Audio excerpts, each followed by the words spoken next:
Today I'm going to tell you about physical and chemical changes. So before we get to the changes, we actually have to talk about properties, physical versus chemical properties.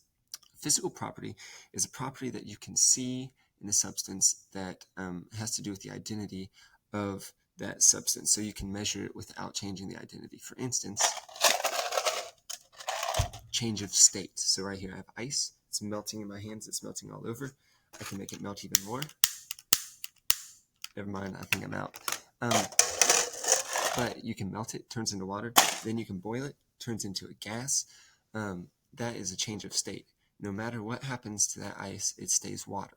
Okay, ice is water, water is water, water vapor is water. Okay, it never changes from being water. Something else, magnetism. Okay, physical property. This is magnetic. All right, and then I turn off the magnet. Oh, snap! This cup right here, not magnetic because it's not the same thing as the tongs here. So magnetism is another property.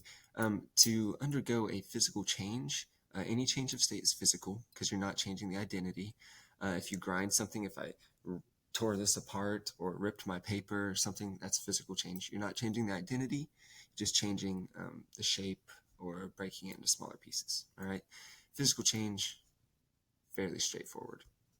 Chemical properties have to do with something's ability to undergo a change that transforms it into something else. All right. So, in other words, a chemical reaction.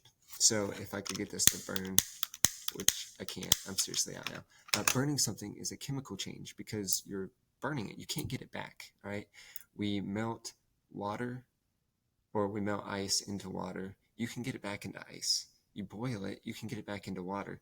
But once you burn something, you can't get it back to the way it was before. So that is a chemical change. If you completely change it and you can't get it back, that's a chemical change. With chemical reactions, we have equations that tell us what go on. So I wrote one here. First of all, this is the typical form that it'll take. Reactants on one side, then you'll have your arrow, and then products on the other side. Right here, I have a reaction.